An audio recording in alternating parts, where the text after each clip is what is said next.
Hi, it's Martin here. Being a teenager in the 70s meant that at the age of 17 you could ride a 250cc motorcycle on L plates. For a lot of teenagers who stepped up from a 50cc moped, this was really madness, and it wouldn't happen today because these two-stroke motorcycles were very, very powerful, especially when the power bands come in. Now, one which had a bit of a tamer power band was the Kawasaki KH250. Now, this was a three-cylinder two-stroke, very distinctive from its three individual exhaust pipes and typical Japanese styling, and it proved a favourite amongst a lot of teenagers of the era, and it did have a more sedentary power delivery, although they was eminently tunable as well. So let's have a little look at a standard KH250 and also a modified KH250 which has been converted with a monoshock suspension from an RD350LC. A little bit unorthodox, but the actual blue one we're going to see is totally retro and totally standard as it was back in the day. But I think you'll find both of these bikes are still lovely examples. So let's head over now and see what Steve's got to say about his bikes.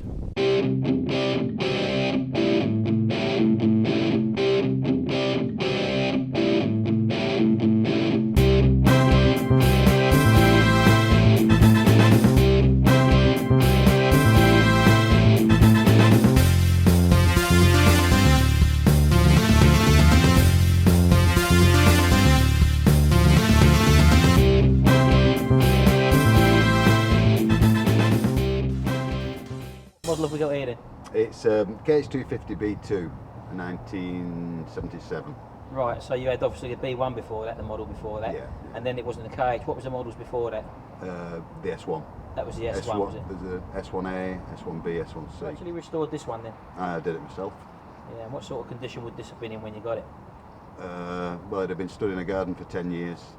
In a bit of a sorry state really, but I brought it home, cleaned out the carbs, and it started 7 kicks, so... So it did run anyway when you got it? Well, when I got it home, yeah.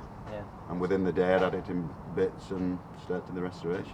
Is that how you planned, you did buy one to restore these? I bought one to restore, but not necessarily to this condition. Right, so this is Concourse. Did you actually show this one at all? I have shown it, yeah. And do you actually go to rallies for Kawasaki's meets around the country? Yeah, I go to Kawasaki Triple Club rallies, Andrew Greenwood rallies, Stafford, etc. Donington. So when you was refurbing this one, I mean, what sort of parts did you find hard to get hold of? More or less everything really, but without eBay I don't know how I would have done it. It's if you look long and hard enough you will find the parts. Yeah, I mean, how long have you had this one? Yeah, about 2.5 years. 2.5 years, so obviously eBay has been the main source of parts for it. So back in the day when you originally had one, I mean, what modifications might you have done as a teenager to these bikes back then? Well, if I'd have had the money, yeah.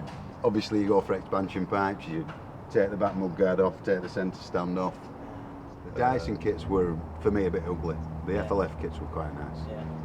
So those bits that you used to throw away back then, they're the parts that you can't get now. You can't get hold of now. Yeah. Things like, as you say, the centre stand and also the rear mudguard. Yeah, exhaust.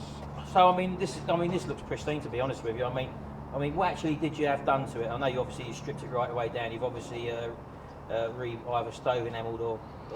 Well, the frame's been powder coated. There's a lot of re-chroming been done, but also there's a lot of new old stock parts on it. Right. The engine is still on standard bore.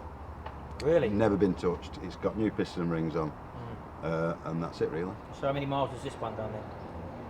I couldn't tell you. Since I finished it, nearly 300 miles.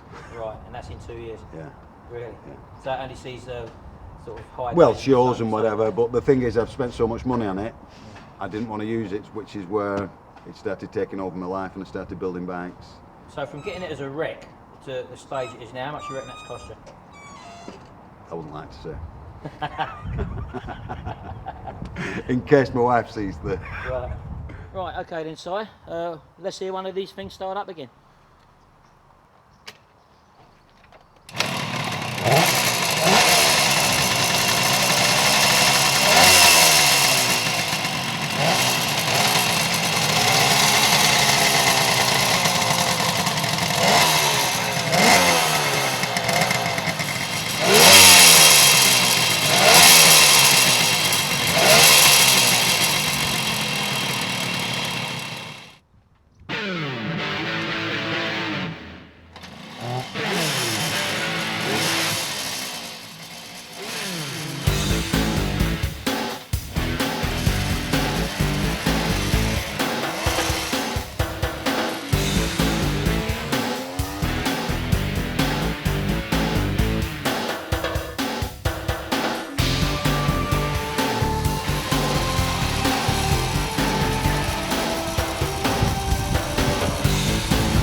How was that for you? It was alright till I realised I'd not turned the petrol on. Oh dear.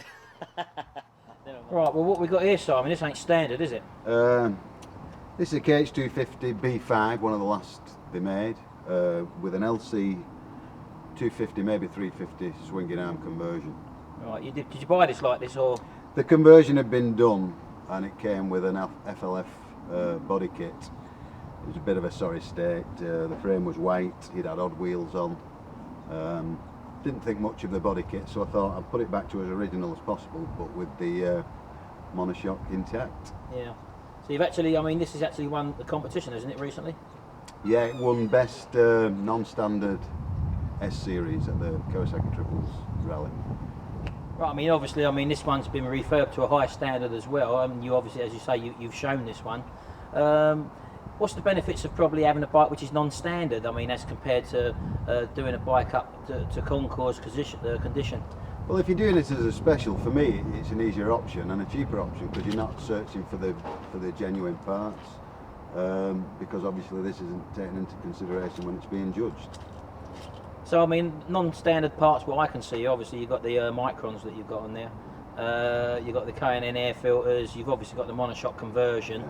And I think that's an RD400 kickstart, if I'm correct. Yeah, we shouldn't really mention that. So it's actually been robbed. You've robbed an RD, so to speak, to bring this back to life. Yeah, it was the only good thing on the RD.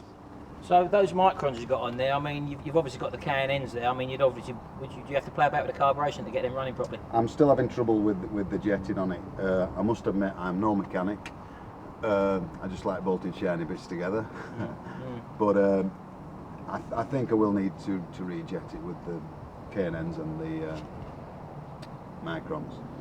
I mean, back in the 70s and early 80s, obviously, I mean, there was always talk of the middle cylinder oiling up. Have you ever experienced any trouble with that, like, at all? I have had problems with plugs oiling up, but nothing special. How often do you use this bike then? I mean, I know you mentioned a couple of 100 miles or 300 miles on the last one you've used. I use this on Sunday afternoons and ride it to local shows and whatever. I don't do thousands of miles on it, but it is used.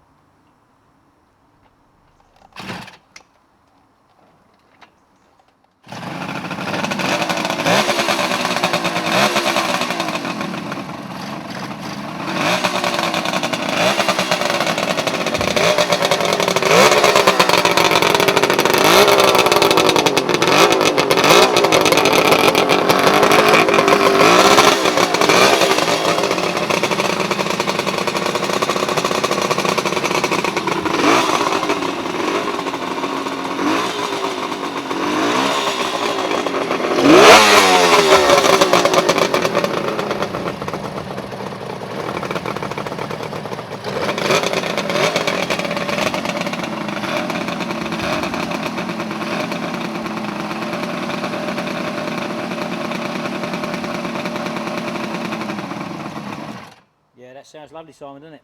It's a bit loud, but... Well, thanks, Simon, for sharing your collection, and thank you very much indeed. Cheers. Well, there you go, two lovely Kawasaki's there, and I hope you'll appreciate the quality and the work that he put in to restore them, and obviously spent a lot of money on them as well. Now, don't forget, in this series we've also got a few other of the two-strokes of the era coming up, so stay tuned for the next video in this series, and we'll see you again in the next video. Bye for now.